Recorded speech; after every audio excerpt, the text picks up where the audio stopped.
At a small airport in New Mexico, Tommy Robbins has planned a surprise for his brother-in-law. I figured it would be very nice to rent an airplane and tour the area from the air. I was really looking forward to the flight. Larry Diamond and Tommy are on the last day of spending a week's vacation together. And Tommy hopes it will be the highlight of their trip. Besides being my brother-in-law, Larry was my friend. He wasn't as outdoorsy as I am. He was more of an indoor person, a city person.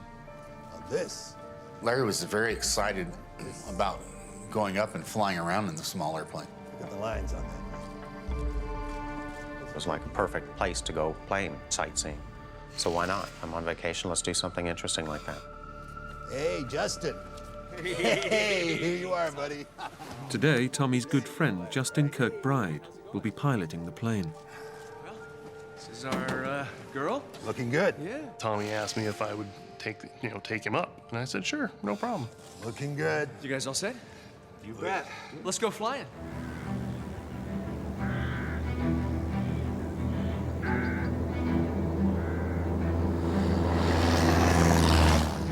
Both Justin and Tommy are qualified pilots, with experience of flying over the Colorado Rockies. We were gonna go up and basically do my standard sightseeing flight, and our expectation was to go up and be back for lunch and then head home. Out in open country, the friends find flying is the perfect way to watch the local wildlife. Larry was looking here, looking there, pointing. He was like a kid in a candy store. It was gorgeous, and all positives and nothing but fun and Yahoo, yay. An hour into the flight, the friends decide to head higher into the mountains. In front of them is a vast ridge of snow-capped peaks. But as Justin tries to pull up and over them, I looked at the instruments. You have a feet per minute indicator, up or down. And we were doing almost 800 feet a minute down. a strong downdraft is dragging them straight into the mountains. If I didn't do anything, I mean, that's going to be a horrible crash. You got to start making decisions. So I tried to turn the plane.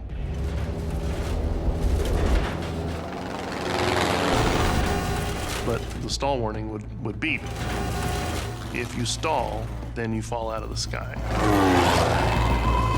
What I needed to do was get us on the ground without killing anybody.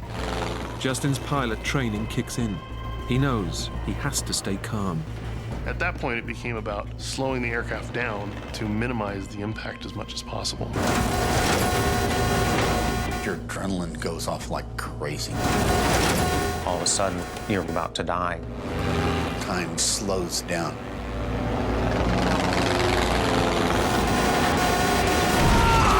We hit the trees. Big, horrible banging noises.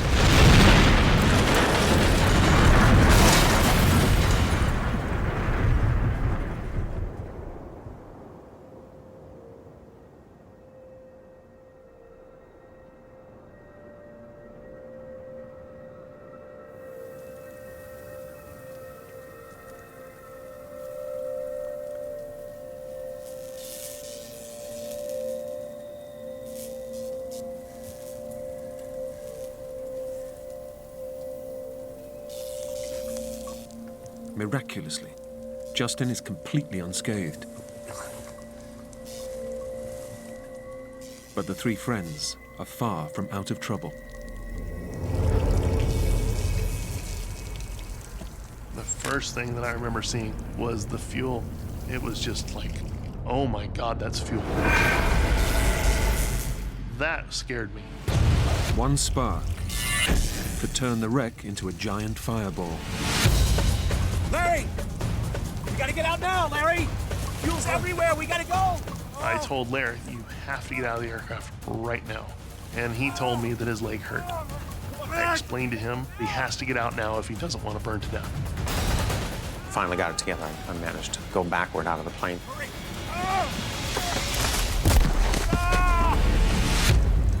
The plane could blow at any second.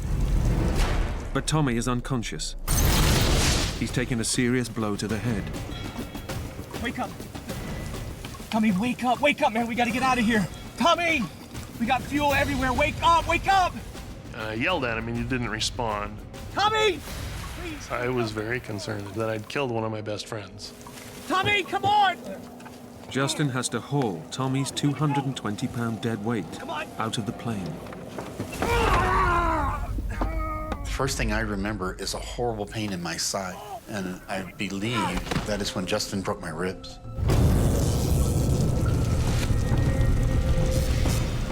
The three friends have to get away from the fuel-soaked wreck. But Larry can't walk. As soon as I put any weight on the leg, I immediately fell over and screamed. Larry, get up. Come on, stand up. Stand up. Head up, boy. Come on. Go. When I got him to his feet, the pain in my side was excruciating. But I felt it was more important to get away from the gasoline than it was to worry about the pain.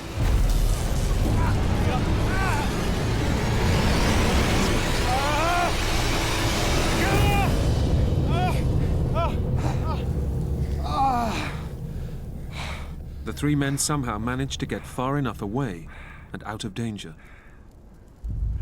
I looked at the plane. It was, wow, we could have all died.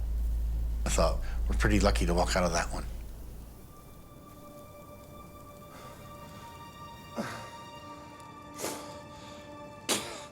Tommy and Larry are both seriously injured. As well as his broken ribs, Tommy has also taken a massive impact to his head. There's no way of telling if he has brain damage or internal bleeding. The most life-threatening injury I had was the blow to the side of my head that had knocked me unconscious. Larry's left foot took the full impact of the crash, leaving his lower leg and ankle badly broken. It was useless, so I couldn't walk. There wasn't much that could be done for me. It had to be left alone.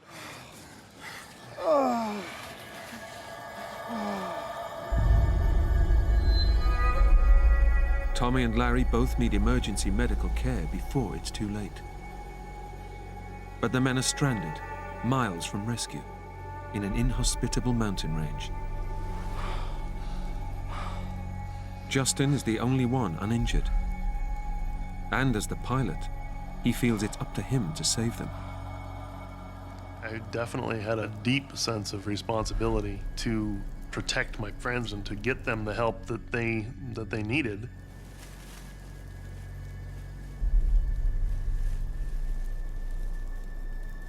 So we're in this situation. What do you do to make it better? I needed to do something.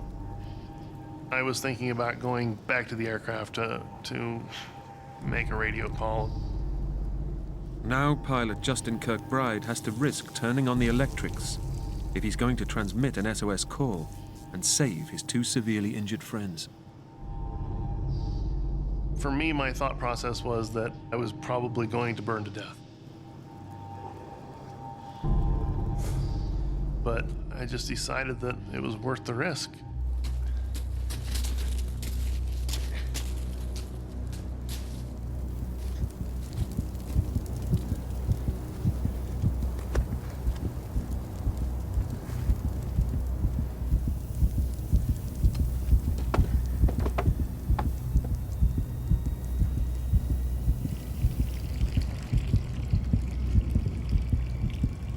I truly believed that as soon as I turned the batteries on, that it was game over.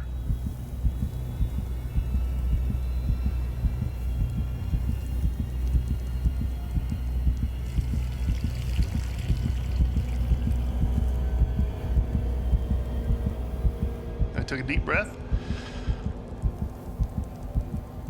and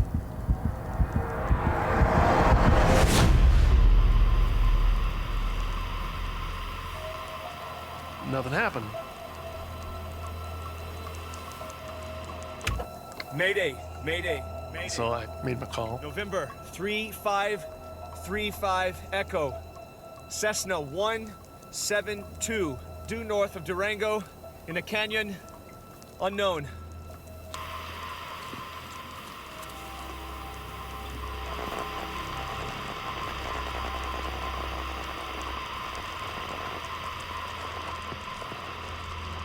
but there's no response to his mayday call. You know, I had no way of knowing if there was any signal that got out at all. And realistically, nobody knows where we are. My initial thought was that I need to get help here. They're in the middle of a mountain wilderness, and there's no guarantee the rescue services even know they've crashed. Larry is completely immobile, and Tommy's massive hit to the head could develop into serious brain damage if he's not treated soon. I just put in a mayday call. I don't know if it got out. I definitely felt like I'd let... He was very adventurous, very independent. I think what attracted me to him was the adventurous side of him, that he kind of took me out of my box a little bit. Hey, thank you. We had basically sold everything that we had owned and moved on to just travel.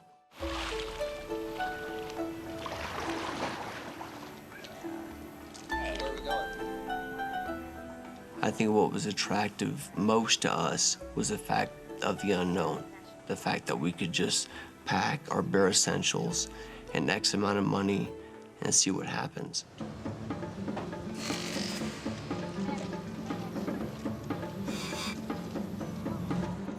Their adventure starts with a 100-mile flight to a small town on the edge of the Corcovado National Park. Have fun, guys.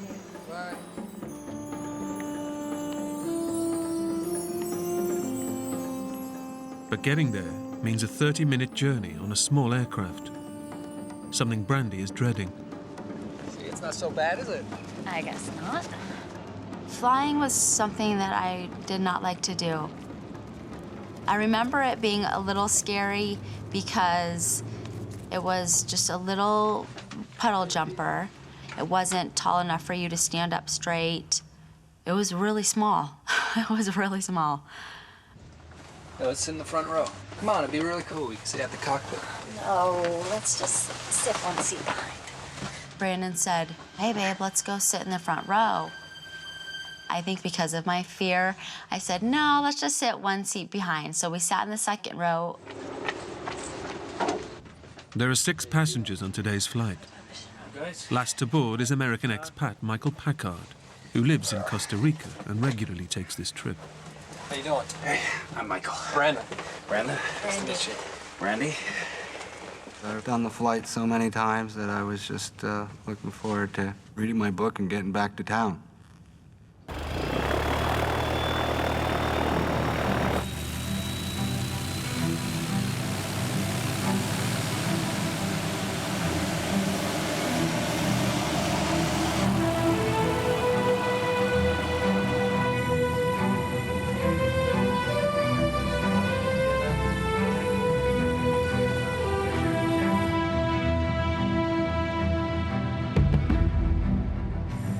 For me, taking off is scary. Hey, it's gonna be okay, baby. So I remember just concentrating on being still and just being calm and breathing.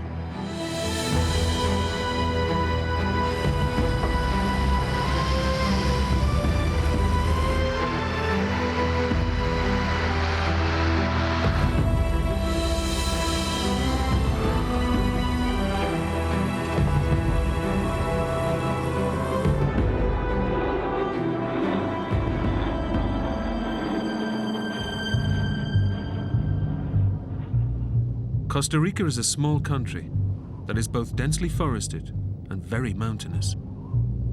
If visibility is poor, low-level flying can be extremely dangerous. And clouds are gathering.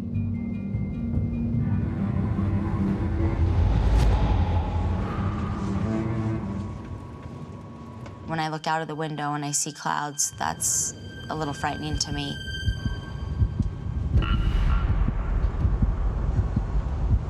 It's gonna be fine, okay?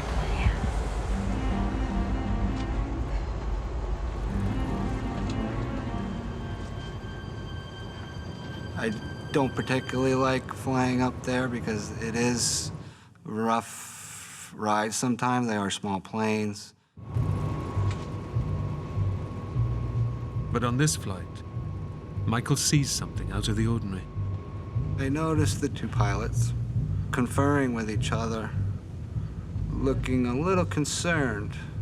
And I realized what they were doing was looking at coordinates in these books, trying to pinpoint their position because they weren't sure where they were.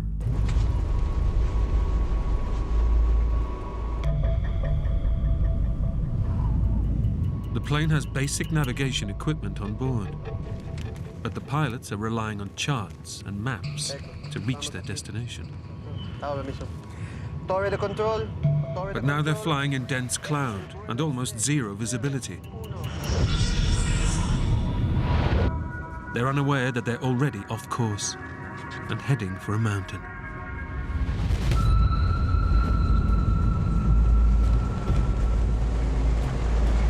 These clouds are getting very dark. It's fine. Brandy said, look how thick these clouds are. And so I looked outside of our window, and it got darker and darker.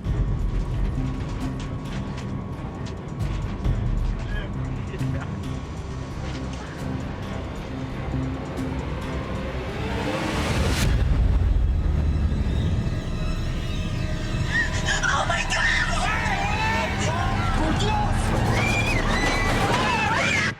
It's horrifying. That was my ultimate fear coming true. What goes through your head is the fact that you're not going to live through this. You're headed for the mountain. You're headed for the mountain to die.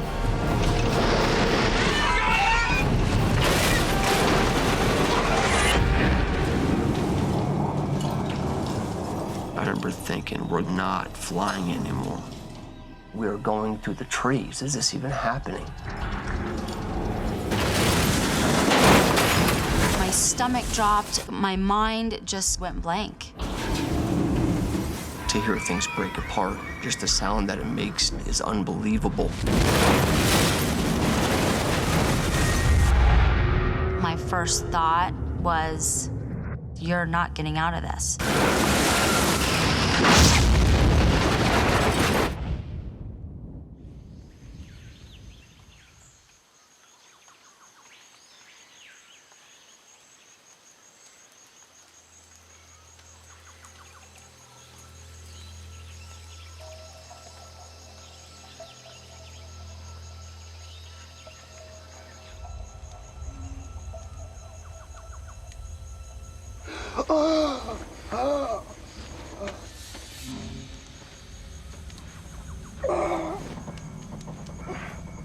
I wake up and it's freezing cold, and my entire body was soaked in jet fuel.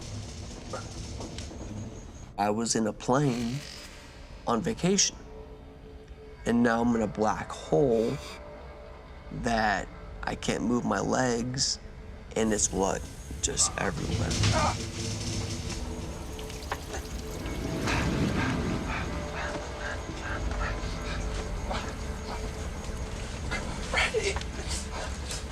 Brandy was head to toe blood. And I remember thinking, oh my God. Brandy! Brandy! Brandy! Wake up! Can you hear me? Brandy! Wake up, Brandy! Brandy, can you hear me? Can you hear me? My first memory was Brandon talking to me. Brandy, listen to me. You gotta get out of here. We're covered in jet fuel. Oh my God. Get your belt. Let's go. I remember feeling completely panicked and completely in disarray. Hurry, go! Get away from the plane!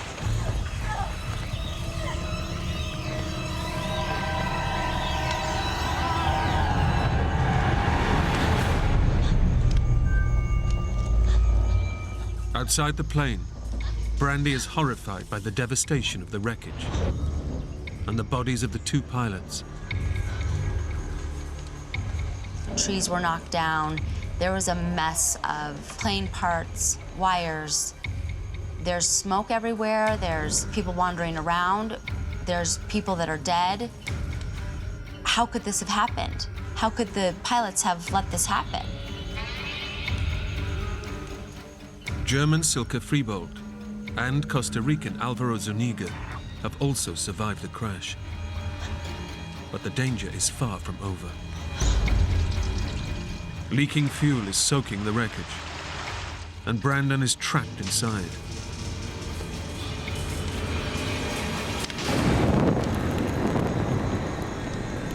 Brandon! Get out of the plane! It's on fire! I just remember having something on my legs. Brandon is pinned under the body of a dead passenger, Costa Rican Adolfo Strasburger. Hurry up, Brandon! Go! Get away from the plane! Get away from the plane! Quick!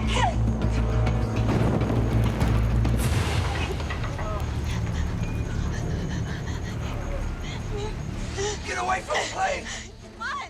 The survivors need to get a safe distance from leaking fuel. But in severe pain from extensive burns, Alvaro is unable to move. Come on, we gotta get away from the plane! Come on!